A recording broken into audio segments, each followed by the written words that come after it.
if you buy one thing from the dollar store after taxes, it's like $1.36. So not quite $2. So that sign should be $1.36. Yeah, it should be the $1.36 tree. Okay. Hey guys, welcome back to Teal House Farm. We are getting ready to go on a big trip, aren't we? Mm-hmm. Where are we going? We're going to North Carolina in 2 days. That's right. And we need to get a few things to help us pack to go. We travel on an airplane once a year to go visit my parents.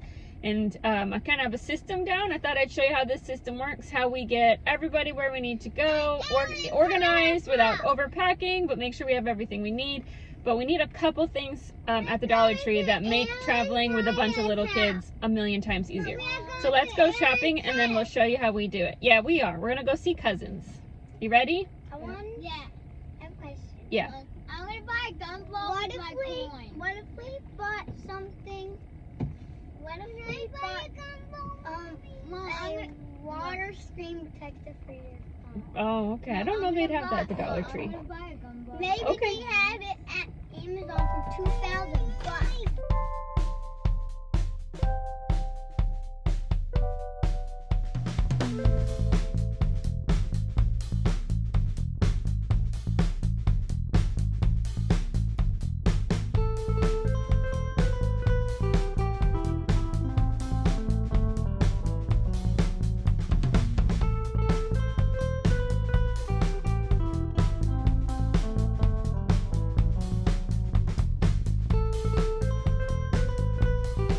Okay, we are back. Let me show you what we got and then I'm going to combine it with the other things we have to show you how we pack for the airplane.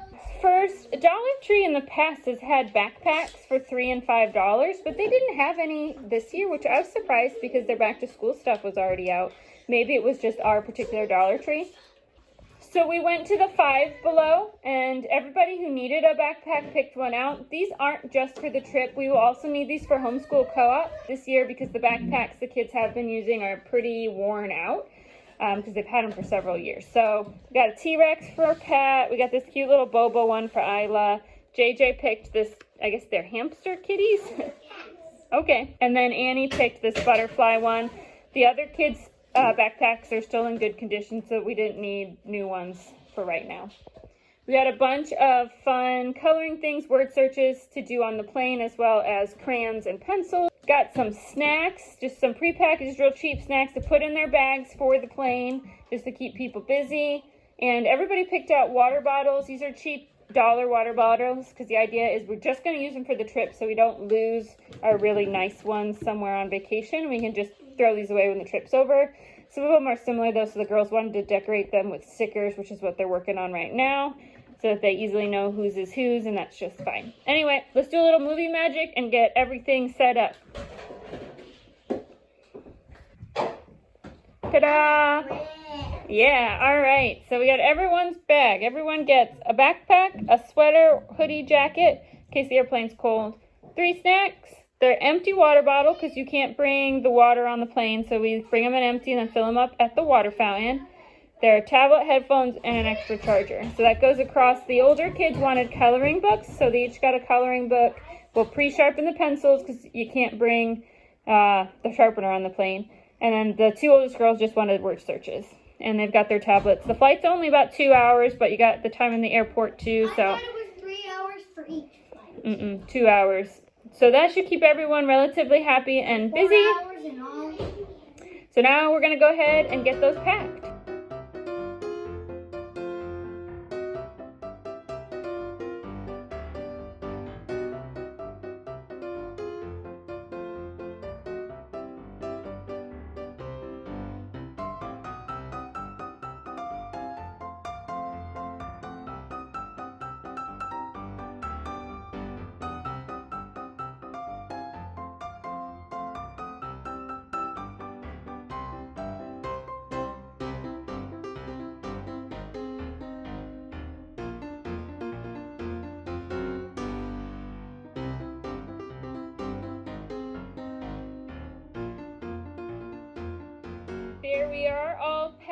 The baby stuff will just go in the diaper bag. I have to get that out. The bags aren't super heavy. The tablets we have are a little bit heavy, but it's not really that bad. And like I said, the water bottles will be empty, and then until we board the plane, they can fill those and just carry those separately.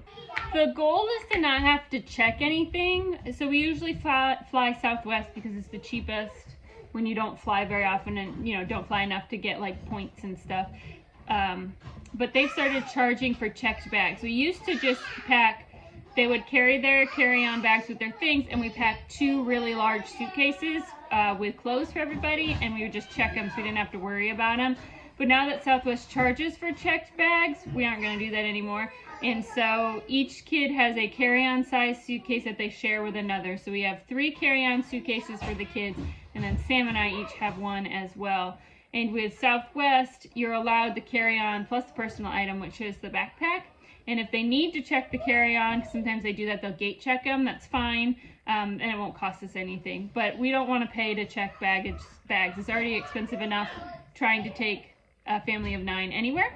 And by the way, if you're ever curious, you need 10 people to get group discounts. So maybe next year we'll bring a bonus cousin or something with us so that we can get the discount, because I actually think it might be cheaper to book 10 tickets at the discount than it is to buy 9 without the discount. Anyway, that's on the side. But so we have just checked luggage and the carry-on backpacks, the personal item backpacks. The only thing that we really need that isn't allowed in a carry-on, or it's like Sam shaves his head. So we're just gonna buy a razor when we get there and throw it away when we're done, because it's not worth checking a bag for just 1 personal item. The nice part about visiting family is that we can do laundry there. So I only have each kid pack 2 or 3 outfits, depending how old they are and whether or not that's the kind of child that will probably need to change outfits during the day. But that way, if we do laundry once or twice, we can just reuse clothes, and so we don't have to pack as many things. The other things when it comes to traveling with small children are things like car seats and strollers. So usually what we do is the baby, we will push her stroller through the airport and then gate check it. You're allowed 1 baby item. You're allowed a baby item for free, like a stroller. It can be gate checked. As far as car seats go, you have to have FAA compliant car seats, which tend to be more expensive car seats, and our car seats are not. You're not required to have them on the airplane. But if you do, they have to be the compliance to be locked into the airplane seat. And so for us, what we choose to do is we will just borrow booster seats. Again, visiting family, they know a lot of people through church and things, and they just let people know that we need a couple like boosters and a baby seat to borrow, and they've been able to scrounge those up for us. Same goes for a pack and play. And so we don't really need to bring any baby items with us other than the stroller, which also helps us travel lighter. And in general, I tend to pack on the lighter side because I always figure anywhere you go in the world, there's going to be a Walmart or something, at least anywhere you're going in the world to visit family that live in civilization. And so if there's something that we forgot or something we really decide that we really need and should have packed, I can always run to the store and pick it up. So far, we haven't really needed to do that because even packing lightly, you know, we haven't really needed to buy anything, but there's always that option, which prevents me from overpacking because that, well, what if scenario, well, what if we'll just go to Walmart and grab it if we end up really needing it, even though I'm pretty sure we won't. Anyway, that's all.